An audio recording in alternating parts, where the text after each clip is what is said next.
Welcome to Real Estate IQ Wisdom for Smart Moves. We will explore the insider secrets tailored exclusively for Silicon Valley home buyers, sellers, and investors, arming you to conquer the unique real estate landscape. So, without further ado, let's dive into this exciting conversation. Today, we welcome Travis Palser, the Vice President of Operations at HomeGuard. With expertise and a keen eye, he has assisted numerous Silicon Valley homeowners and investors. His journey and insights offer valuable lessons in property care and investment. Thank you to our sponsor, TradeMyHome.com, for their community commitment and for making this podcast possible. In real estate, home inspections are crucial but often lag. Recent data reveals that 10 to 15% of inspections miss vital issues, surprising buyers with unexpected expenses. Extending the 2 to 4 hour inspection could reveal 20 to 30% more defects. High inspection costs, averaging $500 to $1,000, exacerbate the problem. Addressing these issues is essential for secure investments. Our host today, Shared Gupta, is a real estate broker in Silicon Valley and brings a wealth of life and professional experience to his role as a podcast host. The following content is only for informational purposes. Please consult a licensed consultant for your specific situation or if you need any specific legal or tax advice. Travis, welcome to the show. Hey, thanks for having me. I really appreciate that. Can you briefly explain the importance of home inspection for buyers, for sellers, and for real estate professionals? Yeah, absolutely. For buyers, we're talking about the largest purchase that they're making in their lifetime. So they need to know what to expect and what they're getting into, the condition of the home, costs for future maintenance down the road, installation of new systems if things are failing. They need to understand and have an idea of that before going into that transaction. Now, when we're talking a seller, they want to know the condition of the home to judge, what type of work do they maybe need to do before they list the house? Is there anything that needs to be taken care of before listing that house? And then for real estate agents, often it's about liability, right? And you're protecting your client by having that home inspection and us disclosing information to potential buyers down the road. So that report provides you that protection and that barrier there. And it also gives that to a seller. So it's also another benefit for the seller, right? Is having that protection there and understanding what's going on. Most sellers don't necessarily know everything that's wrong with their house. They know some stuff, but they don't crawl under the house. So that could often provide new insight on things that are going on for disclosure and for documentation. So often the benefits for sellers and real estate agents do go hand in hand there in terms of protecting and disclosure. Can you share some common myths homeowners have about home inspections? I do often run into quite a few, right?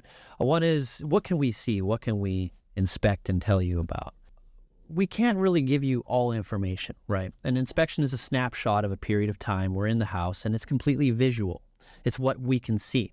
So if we have a wall cavity and there's things inside, electrical items, I can't see everything that's going on. So a lot of times there is this expectation that we know more than we know, right? So always keep in mind as a homeowner, it is only what we can see. So I can only describe what's there at the time of the inspection, right? Another common myth that I get a lot is, do we know when things could fail or break down? I can't answer that. Right. I have a life expectancy. We know that a water heater will last 8 to 10 years, roughly. So when I do find a water heater, I can tell you, yes, your water heater's 6 years old. It's within its lifespan. You're good. Now, if it's a 12-year-old water heater, yes, I budget for that. Get ready for a new water heater because it's probably going to fail at any time. So those are the types of myths that I often run into when it comes to home inspections. And how can addressing these myths help them in the long run?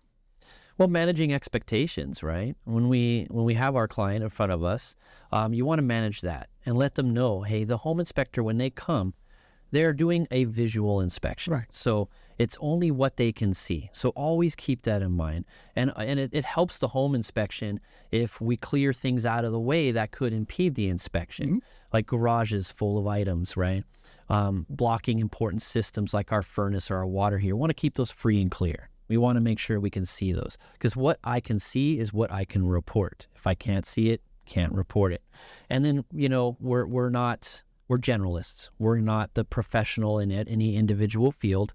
So while I can give you a rough idea if a system is failing or near its lifespan, I can't tell you if we're there yet or not. If you do, we want those information, it would be best to contact that professional in that field, like a plumber for a water heater, an electrician for electrical components.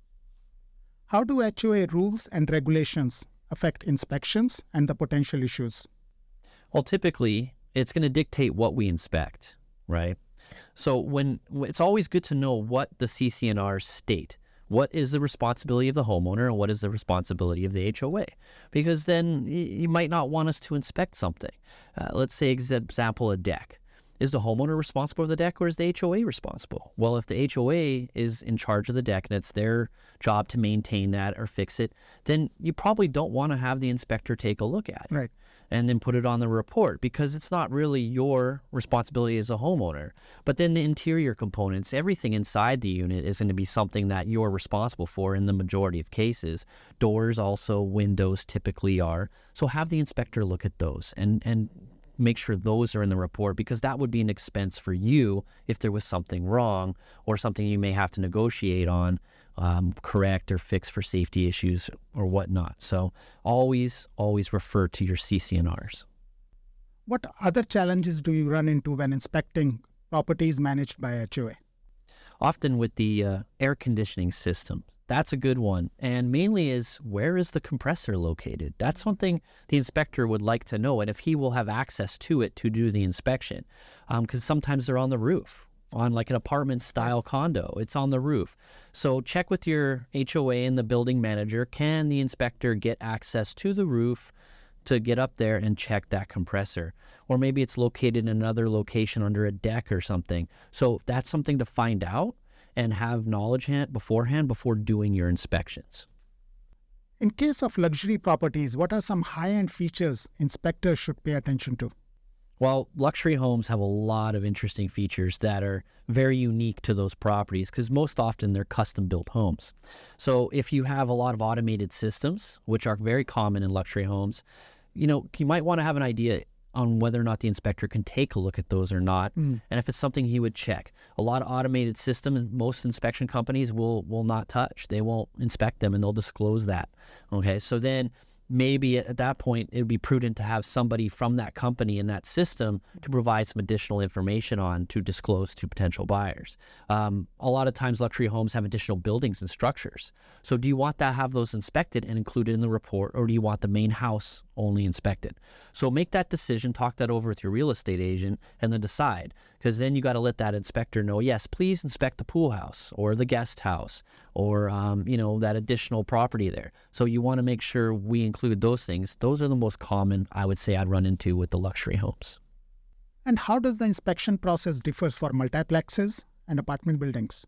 That's a great question because really there is quite a big difference, right? We're talking about investment properties. So they're not, most times you're buying that, you're not going to live there, right? So you're going to have renters, you're going to have tenants.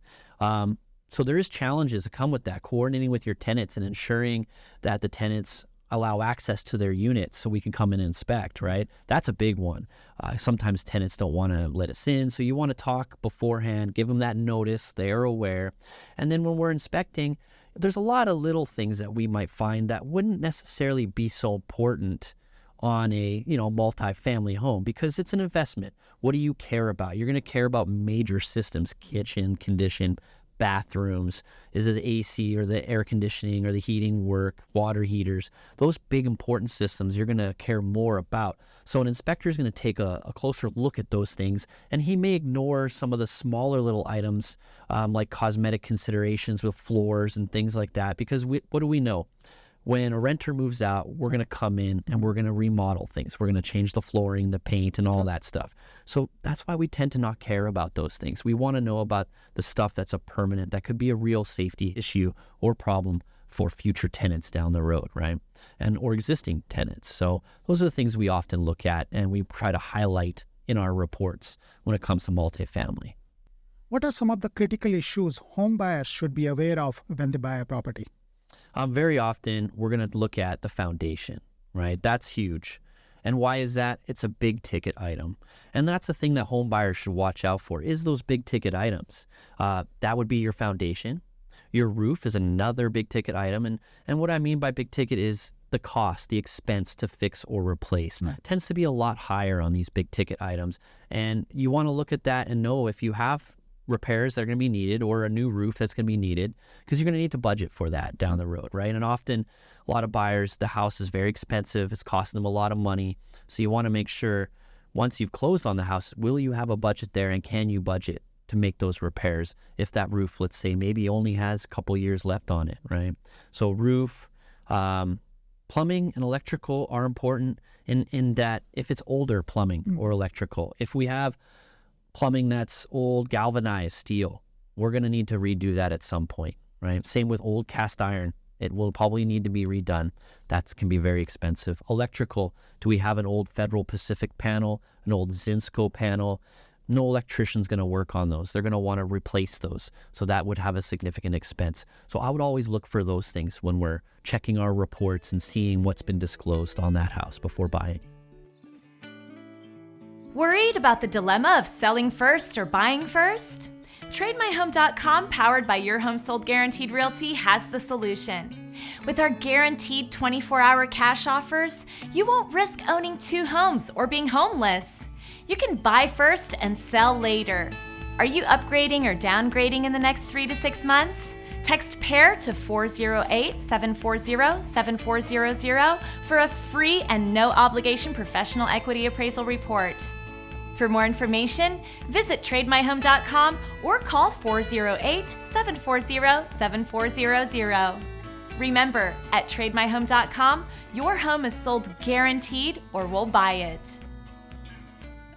What specific inspections would you recommend for homes in areas of natural disasters like earthquake, flood, and in hurricane zones? Good news on that. There isn't really much to do in terms of specialized inspections. The reason for that is if we live in an area with those types of natural disasters, often building codes accommodate for that. So California here, earthquakes is obviously a natural disaster that we have to expect. So the homes are built to already a standard to keep them safe in the case of an earthquake, right? So that's kind of already covered. If we live in an area with tornadoes, they're going to have additional codes and regulations that exist that kind of protect from wind and severe winds. Same with hurricanes, right? So, really when it comes down to it, there isn't any other extra inspections. That home inspector is going to mention anything that he thinks is really unsafe. Now, a home inspector isn't doing a code inspection. Right. But if they see things like, is the house properly secured to the foundation? That would be a safety feature for earthquakes, right? So we would look at that, and we're going to report that and tell you if it's not.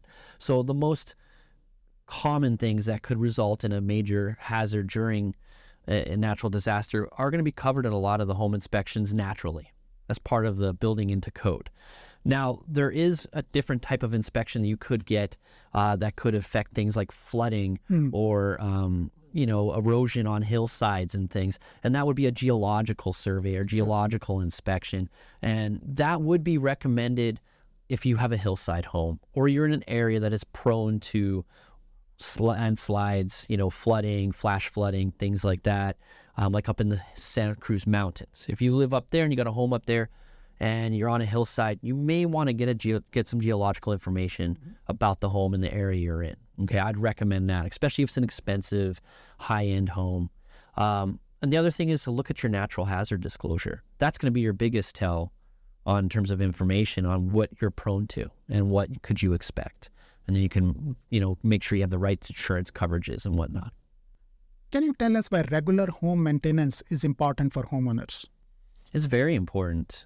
We want to, expect the value of our house to maintain itself over some time, right?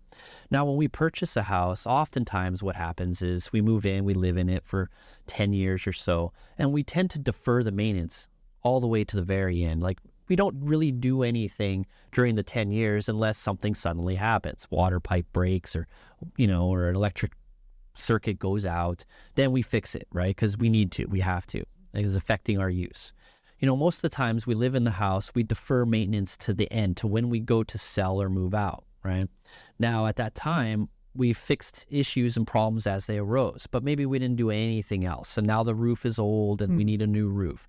Well, that's going to be an expensive thing. So you're going to take a hit in some way, shape, or form. Rather, maybe you pay for a new roof before listing the house, or you're going to end up maybe cutting the price of that house to accommodate the fact that you do need a new roof. So this is why it's important to maintain that and keep that in. For one, it's the safety of you and your family living in the house. And then it's just that value of that home over time and not as much of an expense for you at the end when you go to sell your home and put it on the market. What unique challenges do home inspectors face for historic properties? There's actually quite a few, and mainly the fact that that house was built using a lot different standards than exist today, right? And those standards have changed a lot to accommodate things over time that we've learned about safety in regards to how to build a home. There are safer methods now in building a house than there was 100 years ago or 80 years ago. So we definitely want to, when we go into that house, we're going to do that inspection, we definitely want to take that in consideration and really look carefully to ensure that, you know, some of that building standards that were employed at the time, you know, aren't still a safety hazard for current occupants. You know, was that staircase built in a safe manner for up and down, you know, to move up and down safely during an emergency or just normal use? So that's one thing to look at. You know, is the house properly anchored to the foundation, and have, you know, considerations been taken to adapt that foundation to newer conditions and newer building codes? So that's one thing we look at when we get in there. And same with electrical and plumbing. Have they been updated? Are they newer? Are we still using older wiring? Does it appear that older wiring is going into the walls in areas where we can't see? Because sometimes we can kind of have an idea and we can kind of see that and report to you and any potential buyers, so they know that, hey, you know, the house is still using old wiring. So we're looking at an expense of rewiring that home in the future, okay? So definitely those challenges exist, and we want to keep that in mind when purchasing an older home. When you start to go open up walls in these old homes, oftentimes you're going to find more issues than what could be found in an inspection. So always just keep that in mind with old houses that haven't been updated, okay? What are some critical elements of a thorough inspection report? Well, that's a good question. There's a lot of different reports out there, and different companies have different ways of structuring. I mean, at HomeGuard, one thing that we always make sure to provide is to really detail in that report what was inspected. That is key. You want to know, and as a buyer, if you're looking at that, you want to know what was looked at. You know, what is commented on. So all of our reports make sure to have a description saying what was inspected and describing those items and what materials they are made of. You know, are they metallic or whatnot, letting you know what exists, what's on the property, and what was looked at. Another key element is pictures. There's a lot of times where you find there's no pictures being used, and pictures can communicate a lot, right?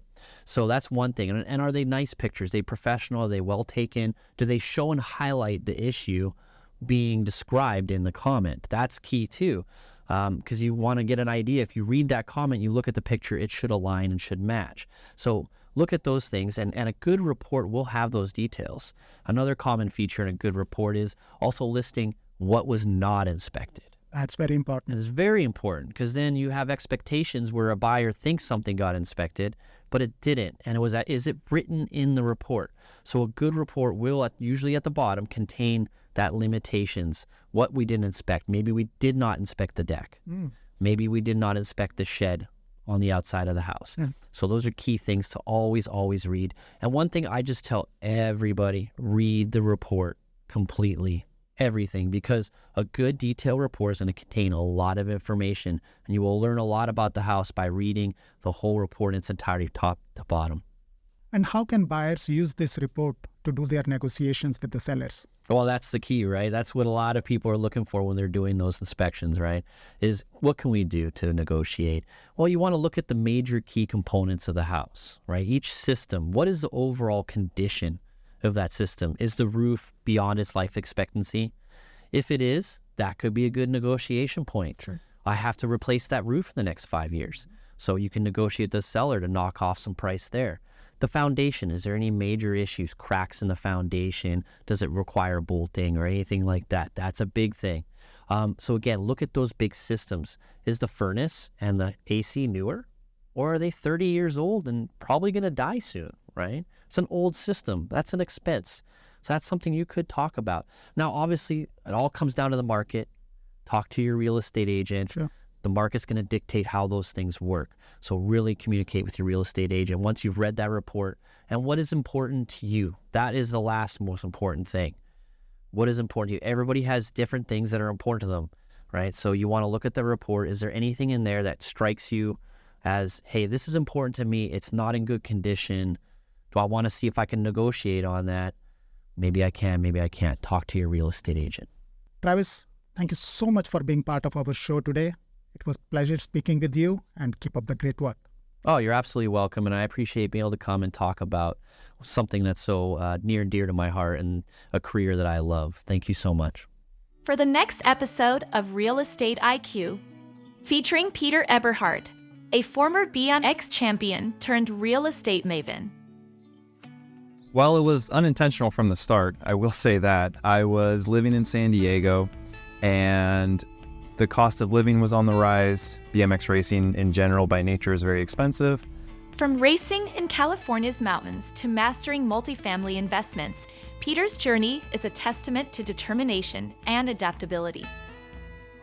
In the forefront of my mind, I started to look for ways to either increase my income or to decrease my expenses. Check out our full episode on Tuesdays at 5 o'clock Pacific and 8 o'clock Eastern on YouTube and Apple Podcast. Thank you for listening to the podcast and acknowledging the wisdom of smart moves in real estate in Silicon Valley. Please share this episode with a friend, subscribe, and leave us a review on Apple Podcasts or wherever you listen to podcasts at Real Estate IQ. Thank you to our sponsor, TradeMyHome.com, for their client commitment and for making this podcast possible. If you're considering buying or selling a home, visit TradeMyHome.com. Until next time, remember to stay ahead in the real estate game.